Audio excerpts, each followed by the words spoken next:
This is a technical presentation by Pvdtn on their patented disruptive connectivity solution, Pvdtn-Sts-Ibn.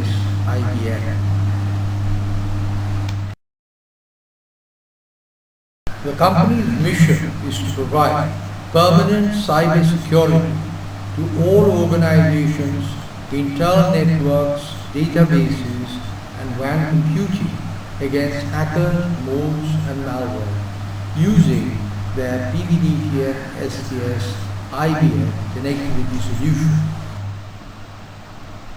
This slide shows present method of computer connectivity using a single LAN with the intranet militarized zone and the internet demilitarized zone being separated by a system of firewalls. This is not totally safe from cyber attacks, as all firewalls are breakable if they have continuous physical access from the internet. This subjects the internal databases and WAN computing to constant race between improving security devices and improving predator techniques. All IT companies are aware of this problem, but they have so far not found the answer. The solution lies in segregating or air-gapping the internal and external networks at the LAN-MAN-WAN levels to ensure the hackers and malware are denied entry at all locations to eliminate the constant race between improving security devices and the improving predator techniques. The product is Pvdtn-Sts-Ibn and comprises of Pvdtn, an integrated interlocational MAN-WAN connectivity built with point-to-point lease lines which connects the intranet LANs at all organization locations to that of the central location. LANs at peripheral locations. The intranet and internet LANs at all locations are segregated or air-gapped and do not have any interaction with each other except at the central location. STS, Secure Transfer System, which automatically exchanges publishable information, data and mail back and forth between the air-gapped internal and external LANs without impairing the security of the former at a single central point, usually the data center. IBM, Internet Browsing Nodes, which facilitate browsing the internet and also working on the intranet without impairing the security of the latter. It comprises of a switchable thin client, a secure switch with on-demand switching software, and VMs, virtual machines, on each network.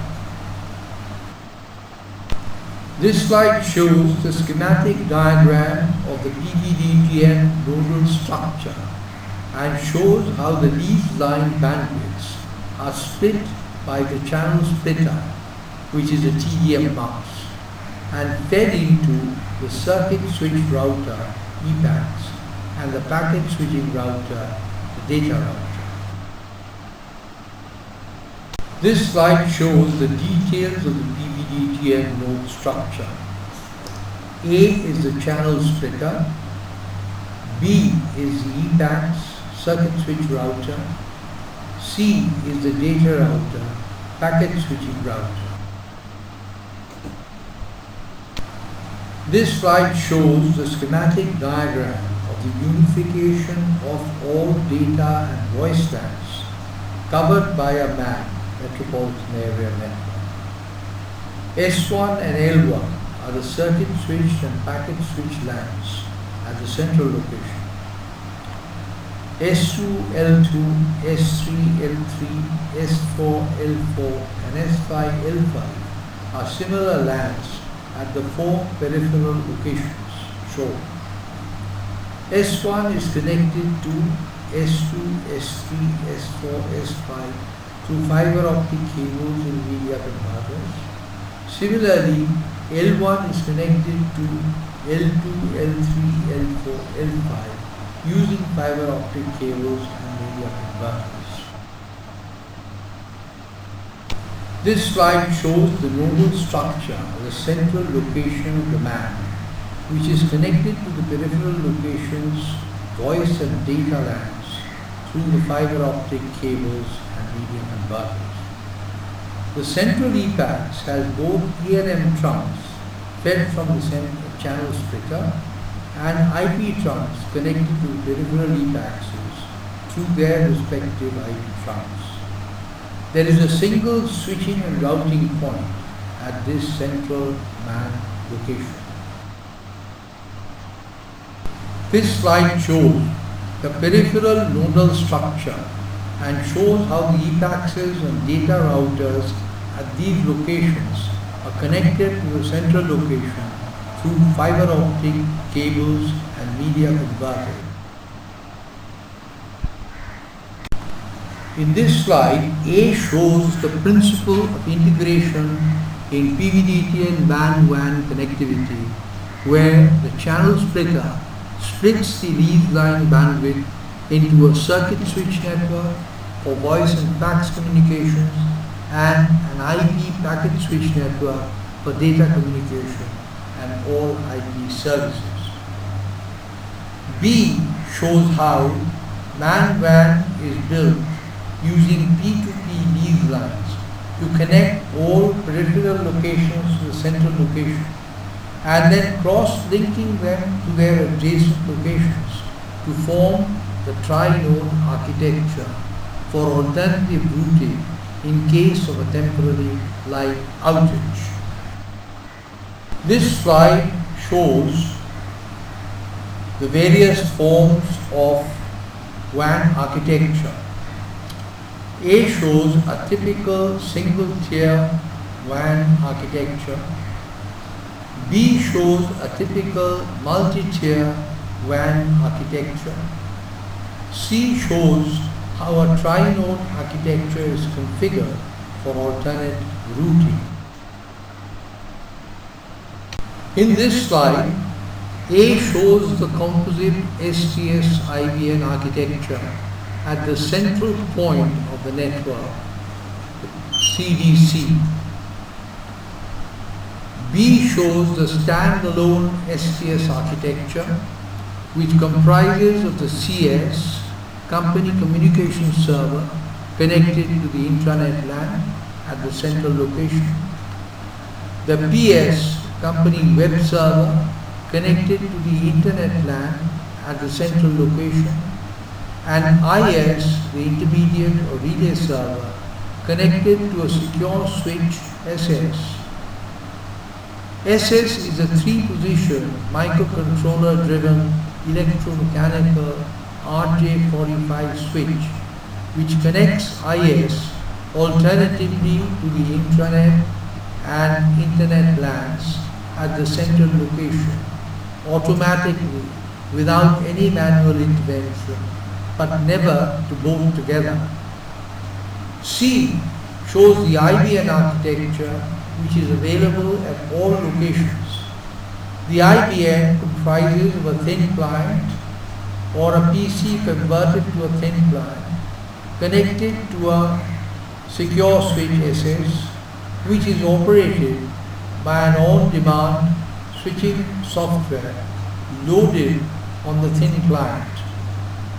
The thin clients work with VMs or virtual desktops, servers, VDSs, on the intranet and internet LANs at all locations. IBN facilitates the user to work on both the intranet LANs and the internet LANs without impairing the security of the former. The VMs of the intranet and internet LANs have no connection with each other. The internet LANs at all locations get their internet feed from the local ISPs at all locations. The intranet LANs at all locations are connected to that of the central location to combine into an integrated LAN-MAN-WAN connectivity isolated from the internet at all locations. This slide shows how STS system is applied for organizations which have a disaster recovery site, DRS. The system at CDC is replicated at DRS. The intranet LANs at the two sites are firmly tied to each other through duplicated point-to-point P2P lease lines, and all DRS servers are continuously updated from the CDC servers. The internet LANs of CDC and DRS are connected to the ISP, Internet Service Provider, through P2P lease lines. The PS at both locations are also kept updated via the internet. The system is interlocked to ensure only one STS system will operate at any one time, usually the one at CDC. When the DRS STS is on, in case of CDC breakdown, the CDC STS system is disabled automatically. This slide shows the schematic diagram, figure 11, of a secure switch, which is a 3-position electromechanical microcontroller driven RJ45 switch. This switch is used for both the STS and the IBN functions. For the STS function, the central LAN port of the switch, C, is connected to the LAN port of the intermediate server, IS. The automatic switching software is loaded on IS and connects the central LAN port C alternately to the peripheral LAN ports A and B, but never to both together. The periodicity of the switching and dwell time in each position is settable, minimum cycle time being 500 milliseconds. LAN port A is connected to the I/O port of the intranet LAN, and that of B is connected to the I/O port of the internet LAN. The switching commands from the switching software resident in IS get sent to the switch from the serial port of the IS to the serial port of the switch D. When C is connected to A, IS gets connected to the intranet LAN. When C is connected to B, IS gets connected to the internet LAN. For the IBN function, IS gets replaced by a switchable thin client. The on-demand, not automatic switching software is loaded in this thin client and can command the switch to connect the thin client to either peripheral ports A and or B, but never to both together. When connected to A, the thin client can work with its VM on the VDS, virtual desktop server, connected to the intranet LAN. When connected to B, the thin client can work with its VM on the VDS connected to the internet LAN. The serial port of the thin client sends a switching command embedded into it to the serial port D of the switch. This slide shows the actual switch, figure 12, with cover on and cover off. It is a wall mounting switch placed either next to the IS or next to the thin client for the STS and IBM functions respectively. Figure 13 shows the additional equipment required at the central location over the existing infrastructure. The items in blue show the existing infrastructure. The items in green show the additional equipment required at the central location. Figure 14 shows the additional equipment required at all peripheral locations. You will see that the STS components are missing from this picture. Blue for existing infra and green for additional infra. This slide shows the IPR protection for the Pvdtn and the STS systems. The latter covers the secure switch SS and the IBM system also. Why do we need P2P lease lines for secure MAN-WAN connectivity? The next 4 slides explain why. All TSPs, telephone service providers, have 2 network systems, a TDM circuit switch network and an IP core for packet switched data.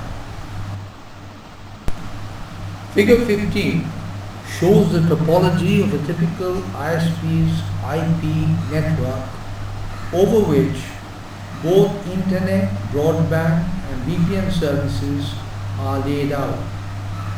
This is the topology of BSNL's NIE2 as it was in 2004. It has grown several times since then. 5 cities are connected in a full mesh connectivity to form the core IP backbone across India using N-into-STM TDM links. Other cities are connected through tri-node rings from these principal nodes of the core network through the tier 1 switch at these nodes using appropriately sized STM TDM links.